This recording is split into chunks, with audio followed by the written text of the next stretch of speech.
Hey, salut mes petits sorciers, j'espère que vous allez bien. Alors aujourd'hui on se retrouve pour une nouvelle série de vidéos. Donc comme vous avez vu, ça s'appelle Dramion quand l'amour dépasse la haine. Alors en fait dans cette vidéo je vais lire une fanfiction que j'ai écrite sur mon Wattpad. Le lien est en description si vous voulez m'ajouter et même lire la fanfiction parce qu'elle est déjà postée, tout ça. En tout cas il y a le 9e chapitre qui vient de sortir sur mon Wattpad. Voilà, si vous voulez aller voir pour lire. Alors j'ai décidé de lire cette fanfiction en vidéo sur la chaîne parce que vous étiez nombreux à avoir trop aimé. En plus ça fait un moment sur la chaîne qu'on n'a pas sorti de fanfiction sur le Dramion parce qu'on avait dit qu'on faisait une pause parce qu'il y en avait beaucoup trop. Mais là voilà, comme j'en ai écrit une, j'ai voulu la faire découvrir avec vous. Et comme vous avez beaucoup aimé, je me suis dit bah pourquoi pas vous la faire partager en vidéo. Comme ça vous écoutez et vous avez des petites animations. Là je regarde à l'heure que je tourne, il y a eu 1300 vues sur ma fanfiction. C'est quand même beaucoup et 97 étoiles. Donc abonnez-vous pour pas rater la suite. Mais en tout cas sur la chaîne il y aura plusieurs épisodes de cette série du Dramion quand l'amour dépasse la haine. Dans cet épisode là je vais lire les 3 premiers chapitres et ensuite dans les autres épisodes je vais lire que 2 chapitres parce que les 2 premiers chapitres sont pas très longs, alors voilà, et les autres sont plus longs. Et aussi maintenant je vous rappelle que comme on sort 2-3 vidéos pendant le confinement, et ben il y aura un épisode de cette série tous les lundis à 18 h. Voilà, donc vous pouvez voir cet épisode et lire la suite sur Wattpad si vous voulez. Et surtout mettez un pouce bleu pour montrer que vous aimez cette nouvelle série là. Ça me permettrait de faire la suite, voilà, pour voir si vous aimez, parce que sinon ça va être compliqué de savoir si vous aimez ou pas. Enfin voilà, c'est pas pour moi un nouveau concept, c'est un peu comme fanfiction des abonnés, sauf que là bah, c'est ma fanfiction et elle est beaucoup plus longue. Je sais qu'il y a beaucoup de monde, il y a 63% de la communauté qui aime le Dramion. Bon, je pense que vous allez aimer. Alors désolée pour cette longue intro, il fallait que je vous explique tout ça, voilà. Et aussi si tu veux devenir un petit sorcier, alors abonne-toi et active la cloche pour recevoir toutes les notifications quand on sort une vidéo et rejoins-moi sur mon compte Insta.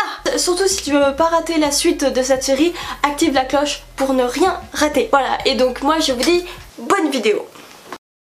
La guerre de Poudlard était passée, Voldy était mort, le bien avait gagné, tout ça. Pas besoin de vous résumer la fin d'Harry Potter, vous connaissez tous. Donc vous l'aurez compris, je vais vous raconter une histoire après la fin de la saga Harry Potter, plus précisément sur un couple qui va naître. Chapitre 1, après la guerre. Après la guerre, Harry décida de devenir aussitôt Aurore sans son diplôme. Bah ouais, quand tu sauves le monde, tu n'as pas besoin d'un diplôme parce que t'es trop fort. Ron Weasley avait aussi décidé de suivre son meilleur ami en tant qu'Aurore. Mais Hermione, comme elle kiffe trop l'école et pour elle un diplôme c'est super méga important, elle est retournée en 7e année à Poudlard pour passer les aspics. Comme elle n'avait pas pu passer sa 7e année parce qu'elle était trop occupée à sauver le monde avec ses 2 meilleurs amis, enfin maintenant son meilleur ami et son petit ami Ron Weasley, après 7 ans d'amitié, Ron et Hermione avaient enfin franchi le pas. Hermione était tellement heureuse avec lui. Cela faisait des années qu'elle rêvait qu'elle soit sa petite amie. Quelques jours avant la rentrée, elle était très excitée de retourner à Poudlard parce que d'une, vous l'aurez compris, elle kiffe trop l'école et étudier, et deux, parce que comme elle refait son année, elle sera donc dans la même classe que sa meilleure amie et belle-sœur Ginny Weasley. Mais d'un côté, elle était un peu triste car elle allait moins voir Ron et elle savait que cette année sera un peu plus ennuyeuse que les autres. Car d'habitude, chaque année, il fallait qu'elle joue les détectives et batte les forces du mal avec ses 2 meilleurs amis, ce qui leur rendait jamais une année tranquille, mais elle aimait bien ça. Elle mangeait son petit déjeuner au terrier avec Ginny, Ron et Harry quand une chouette arriva pour déposer une lettre à elle et à Ginny. Hermione attrapa la lettre. Ça doit être la lettre des fournitures scolaires. Elles ouvrent toutes les 2 la lettre et découvrent ce qu'il y a marqué. C'est pas vrai, on m'a nommé préfet en chef. C'est super, je pourrais désobéir au règlement sans que tu me dénonces, puisque t'es ma meilleure amie. Jean, c'est super important le règlement, t'es peut-être ma meilleure amie, mais je serai obligée de te dénoncer. Tu changeras jamais. Pourtant, on a toujours obéi au règlement, nous 3, et ça te dérangeait pas.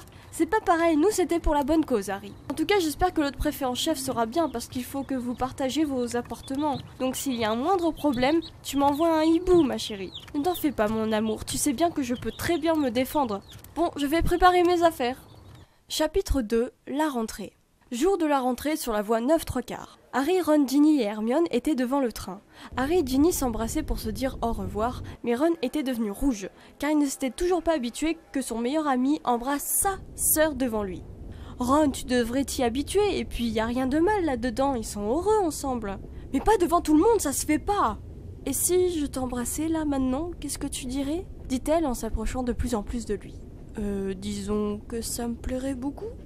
Hermione l'embrassa comme si c'était la dernière fois. Elle savait qu'il allait lui manquer énormément. Mais c'était aussi le premier baiser qu'il faisait en public. Car d'habitude, ils étaient toujours gênés de faire cela devant tout le monde, à part devant Harry et Ginny. Mais ce fut une exception dans cette situation puisqu'ils n'allaient pas se voir pendant un moment.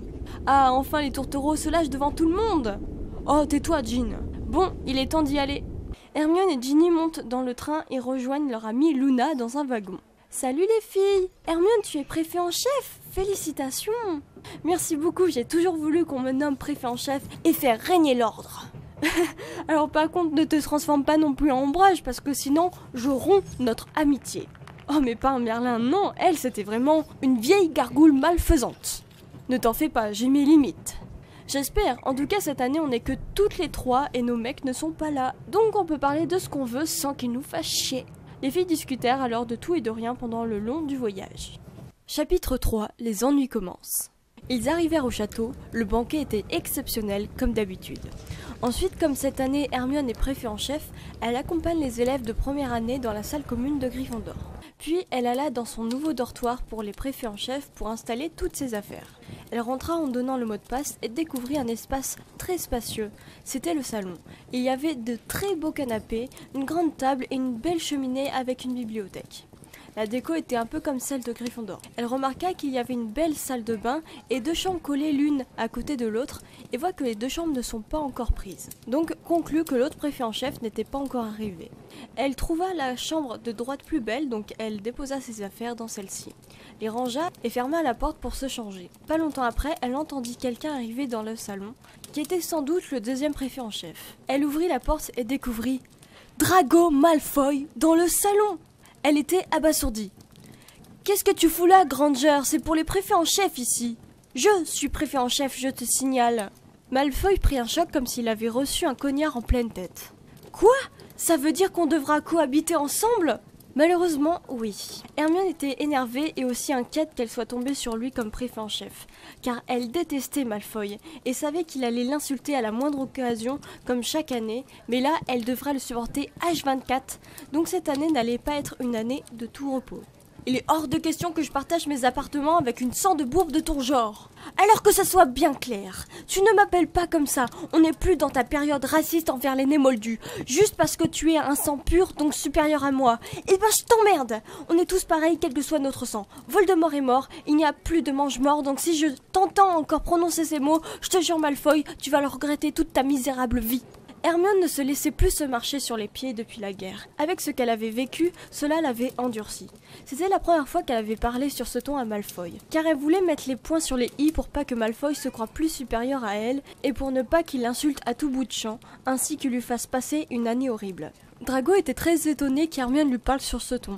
Il ne s'y attendait pas du tout. Il l'avait toujours appelée comme ça par habitude.